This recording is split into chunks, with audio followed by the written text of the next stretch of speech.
Snooker ও বিলিয়ার্ডে এখন পর্যন্ত যে সাফল্য এসেছে তা বেশিরভাগই ব্যক্তিগত উদ্যোগে। কোচ ও একাডেমি ছাড়া সারা বছরই চলে বাংলাদেশের এই ইনডোর গেমসটি। উন্নত বিদেশি কোচ পেলে প্রতিবেশী দেশগুলোর সঙ্গে পাল্লা দিয়ে এগুতে পারবে বাংলাদেশও। আর এটা ওইটা না, কাপড় ধোয়ার একটাই সলিউশন, চাকা all in one. Billiard, snooker কিংবা পুল, এই তিনটি খেলার ধরন এক হলেও নিয়মে আছে কিছু ভিন্নতা।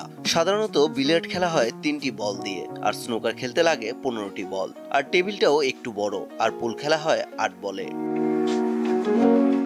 নানা বয়সীর মানুষের কাছে অনেকটাই জনপ্রিয় এই ইনডোর গেমসটি। তবে সঠিক পৃষ্ঠপোষকতার অভাবে আমাদের দেশে এখনো ক্লাব নির্ভরই আছে খেলাটি। এই খেলার সাথে যারা জড়িত তারা মনে করেন সঠিক পৃষ্ঠপোষকতা পেলে ক্রিকেট, ফুটবলের মতো এই খেলাও জনপ্রিয় হয়ে উঠতে পারে বাংলাদেশে।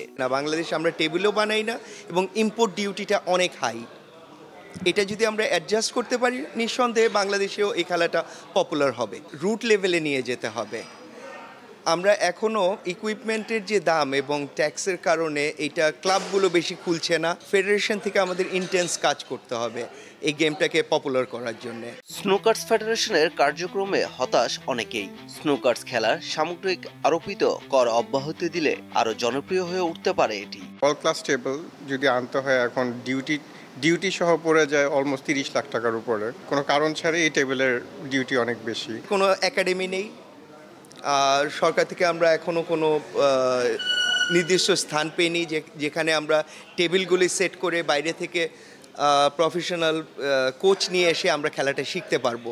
এখনও আমরা ট্রায়াল অ্যান্ড এরর বেসিসেই খেলে যাচ্ছি। কোচ ও একাডেমি ছাড়া দেশে এখন পর্যন্ত যে সাফল্য এসেছে তা ব্যক্তিগত উদ্যোগে। বিদেশি কোচ পেলে প্রতিবেশী দেশগুলোর সাথে পাল্লা দিয়ে এগোতে পারবে বাংলাদেশ। সবাই যদি হেল্প করে তাহলে জিনিসটা আমার মনে হয় ইন্টারন্যাশনালি আরও ভালো করতে পারবো। আমাদের কিন্তু ইন্টারন্যাশনালি প্লেয়াররা গিয়েছে, মোটামুটি একটা ভালো রেজাল্ট নিয়ে আসছে। এদেশে বাণিজ্যিকভাবে কিছু প্রতিষ্ঠান গড়ে উঠলেও আন্তর্জাতিক মানের স্নুকার্স টেবিল আছে শুধু সামাজিক ক্লাবগুলোতে, যেখানে নিয়মিতই আয়োজন করা হয় টুর্নামেন্ট, দেয়া হয় মোটা অঙ্কের প্রাইজ মানিও। পারভেজ খোকন, দীপ্ত স্পোর্টস।